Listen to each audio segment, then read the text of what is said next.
कबीरा तेरी झोपड़ी गलकठियन के पास, जो करेंगे सो भरेंगे, तो क्यों भयो दास कबीरा, तो क्यों भयो दास।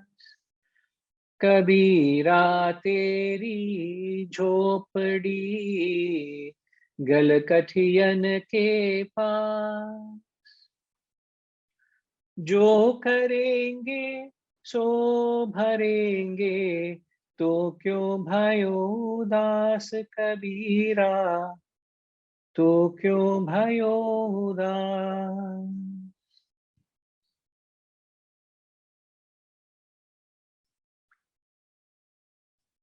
Venkatramji, can I request you to read that doha for us? The translation. Sorry. Oh Kabir, your hut is next to Butcher's Bay. Why do you feel sorrowful? They shall pay for their conduct.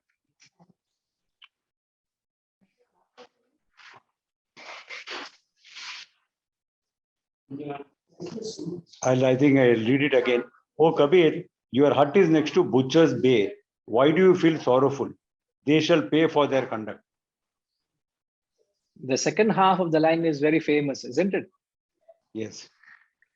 जो करेंगे सो भरोगे, भरेंगे, Correct. no? Correct.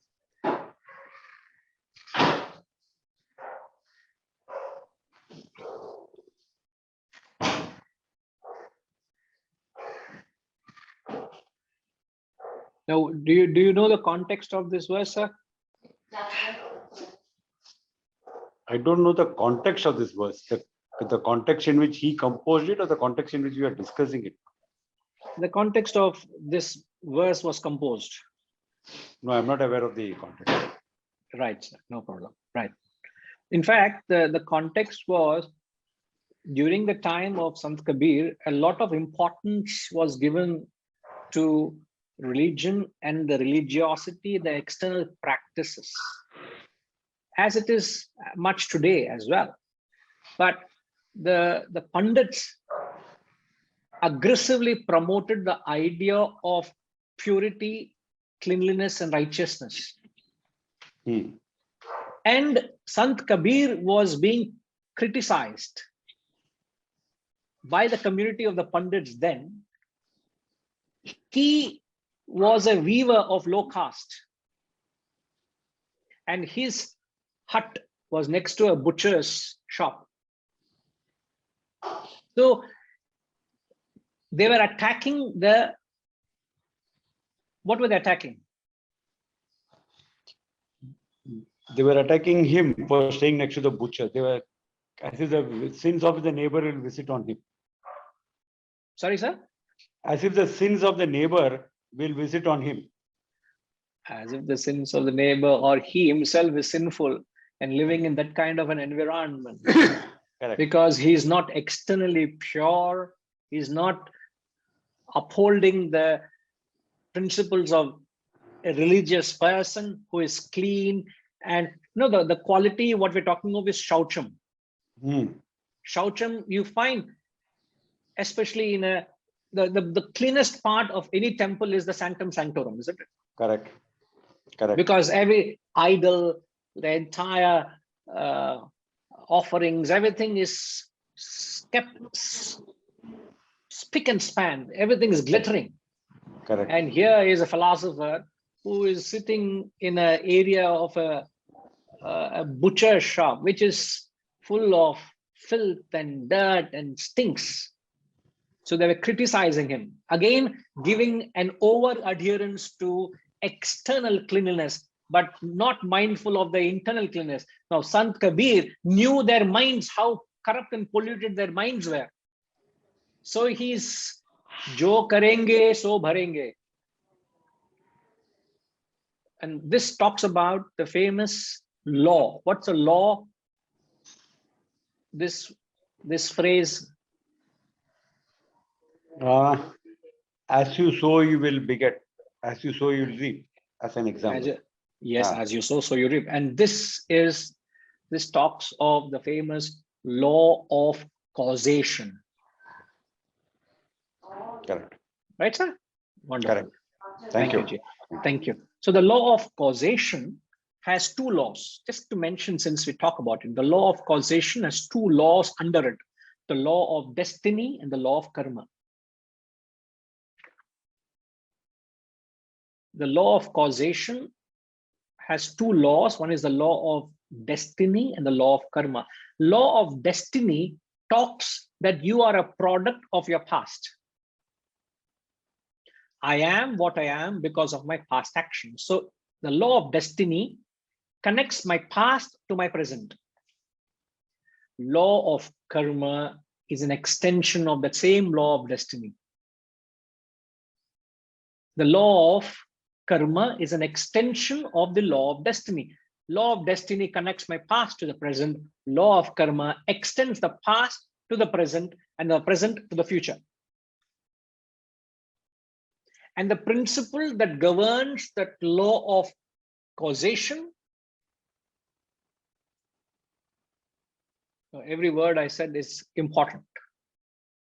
Kamalji, I said the law of causation has two laws. The law of, what did you jot down, sir? First is the product of your past, which connects past with the present. And second is the law of karma, which is extension of the first one, which takes past to the present to the future. Correct. That means your present actions will determine your future.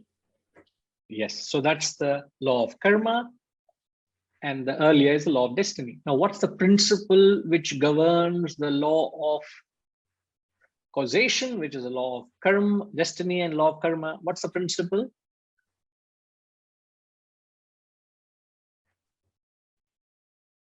Law of principle in what respect? The law of principle that operates in the law of destiny and law of karma.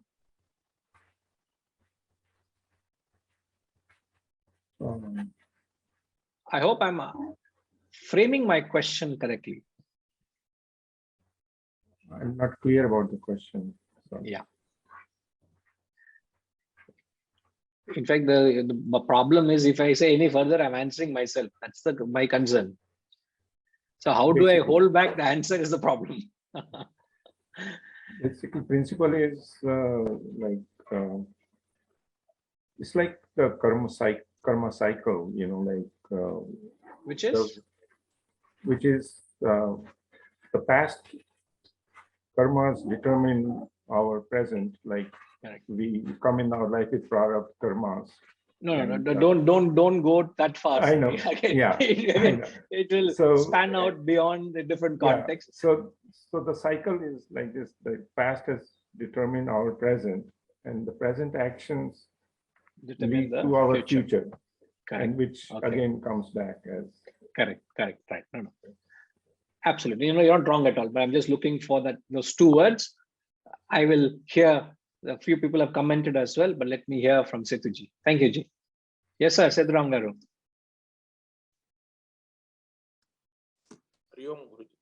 Yes, sir. Hari Om, sir. Cause and effect. The principle of cause and effect. The principle of cause and effect operates through the law of causation, which functions as law of destiny and law of karma. And when you say cause and effect, there is no luck element. There's nothing called as bad luck and good luck. In the spiritual dictionary,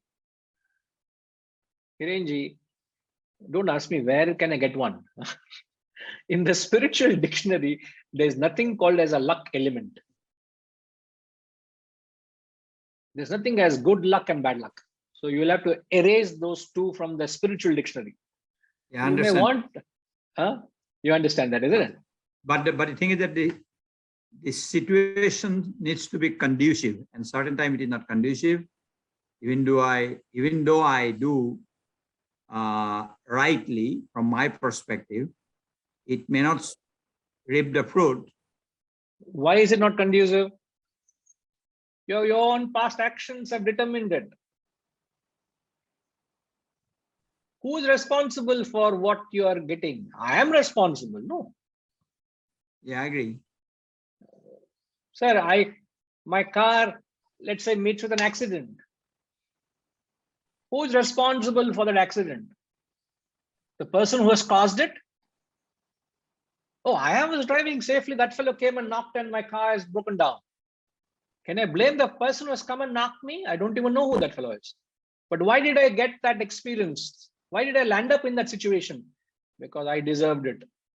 He is only instrument. Does I it can't something? say Sorry. Does it something called a destiny then? that is what the law of destiny means. Law of destiny. So destiny always refers to the current moment, the present moment now. And the now is determined by what you have done this moment backwards, the past. The reason I'm asking the question, I believe in hard work, but I found that my life has taken turns at certain different years. I never wanted to come to USA. It came to such a situation. I believe it was in my destiny. I acted upon it. I ended up here. So how do I define that? Is it not luck or bad luck, or it's a bad luck, good luck? If things went well for me, was it a bad luck, or is it, I don't believe in luck. I understand that, what are you saying?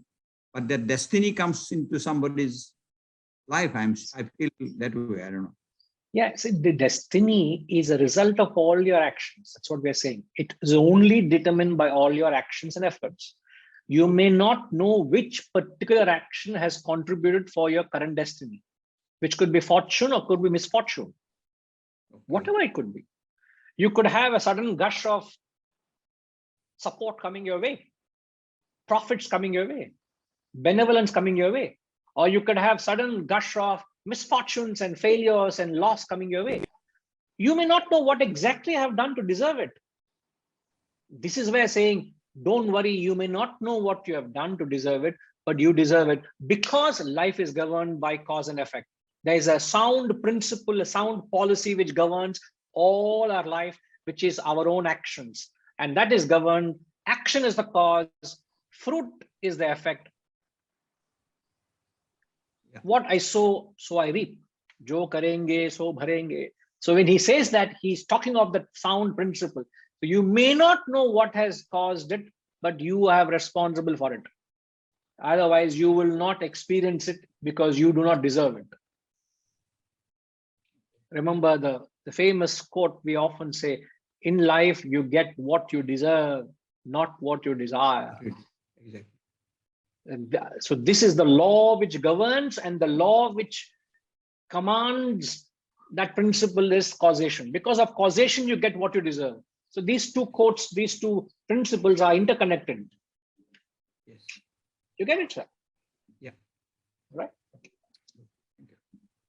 We may have to just spare a few moments because a few comments to begin with. Reddy Garu, yes, sir. Guruji, I think I got a partial answer from your just explanation, because I keep getting a little confused when the people who are talking about I'm very fortunate, and sometimes they're making a statement that I'm very unfortunate. Same way, the luck and bad luck has been a general term where they attribute their actions towards it. So I got a message from your explanation. I think there's nothing to do with anything luck and bad luck. That it's all your actions which are defining the way forward of the future. I got the message. Thank you. Right, sir. Thank you. Ashama?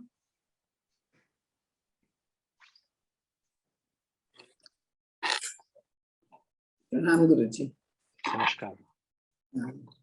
When you say there is no word in the spiritual dictionary, there is no word called luck. Then how do we explain the phrase Vinashakale Viparita Buddhi? What does that mean, Ma? If the time is bad, then your buddhi also becomes viparit and you act adversely.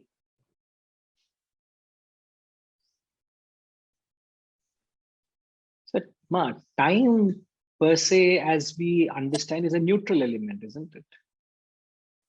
Yes. Even in life, there's nothing as a good time and a bad time. What is certain communities, to the extent they say good muhurtam for kalyanam, for shadi. Other communities consider is durmuhurtam. It is not shubh anymore. We should not consider marriage, or they'll say the South Indian will raukal, it's just not the right time. I remember when we used to have classes, people used to say, this is not the right time for me to come for the class. Therefore, they say, I can't come. Correct? You are coming to learn wisdom and the time is not right. Raukal is not the right time to attend classes. Oh, is it? Very good. You are not worthy of attending the classes. I used to tell myself, I never told them, but I mentally told you are not worthy of attending. This knowledge is not, you need to be very broad in your mind and intellect to receive this knowledge. You can't be in a shell and say, please come and give me there. No, it will not come. You got to come out of your shell to receive the knowledge. So time is a neutral element. So it is, our intellects get clouded because of the emotions. When you say time, it is because of the environment that you have created for yourself. It's not because of any, it's that because of the time that has happened. It's because of your own actions that has created an environment which has clouded your intellect. There's another thing I wanted to say. Yes. When Hareshji was speaking about how much to do and how much, so there's this झुकाया जिसने भी sir दर पे तेरे ऐ मेरे मालिक, विनम्र होके, humble, with humility when you do the karmas and dedicate every act of yours, every karma of yours to God.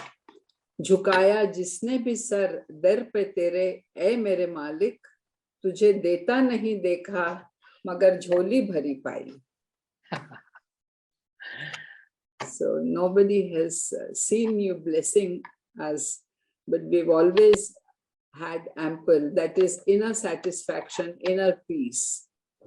So when we dedicate every karma of us to God, not to anyone to any person or to anyone individual.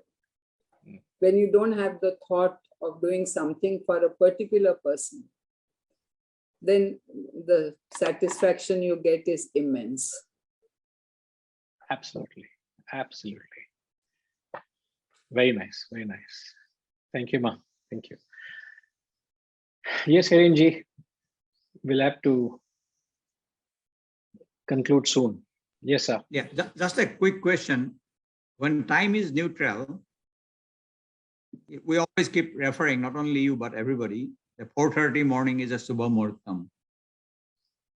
And in my recent life,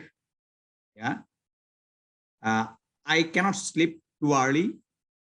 By the time I sleep, it becomes 2:30, 3:30. And I don't feel sleepy or whatever happens. I take a nap in the daytime, of course, 1 hour. But I'm not being able to do what you have been saying, being honest about it. That Subha Muhurtam, I cannot get up at 4:30 to 6:30, Brahma Muhurtam, not Subha Muhurtam, Brahma Muhurtam. I know why it is good, because it is all quiet in the world and right moment to probably reflect yourself and do whatever you want to do. But that somehow it is not happening. But any neutral time, if I can keep calm myself, why can't I do the same thing at 5:30 to 6:30 in the evening? See, even though we said the time is neutral, but there's a certain conduciveness for a certain action. Yeah. Even a person who is most ferocious or very emotional, full of rajas, he would be a little mellowed down early in the early hours. And a person who is most sattvic, he becomes indulgent after sunset. So even though the time being neutral, it creates a certain conduciveness for the inner gunas to manifest. Quietness. Yeah. You know? So that's why we say it is conducive, therefore make the most of that hour. You know, so I can understand your difficulty of not being able to, but you may have to put some serious effort so that you can change your cycle of sleep and your other activities so that you create that window of opportunity greater so that you are available at that hour for your own benefit. You know, so you may have to have early supper, end your social connectivity with the world, whether it be you're being on this with your phone or tabs and being just, you've got to be very hard at yourself and say, I will switch off my phone. I'll not be on this television. I'll not be on this media. And then you say, and you may struggle, you get onto the bed at 9 o'clock your time and be on bed. You're tossing on the bed for 1-2 weeks. It'll take time for you to adjust that. But once you get into that mode of cutting off from the world at that hour, you will realize you will soon get to sleep and you'll get enough rest so that you're up early hours. But if you yourself are active till 10, 11, 12 o'clock, your mind is alert and your body needs rest. So by the time you get up, you already missed the flight. So that window is very auspicious. So you got to check in at 4 a.m. All right. All right, sir. Yeah, do my best. Thank you. Most welcome. Thank you. We'll come back. Om Purnamada Purnamidam Purnat Purnamudachyate Purnasya Purnamadaya Purnamevavashishyate. Om Shanti Shanti Shanti. Hari Om.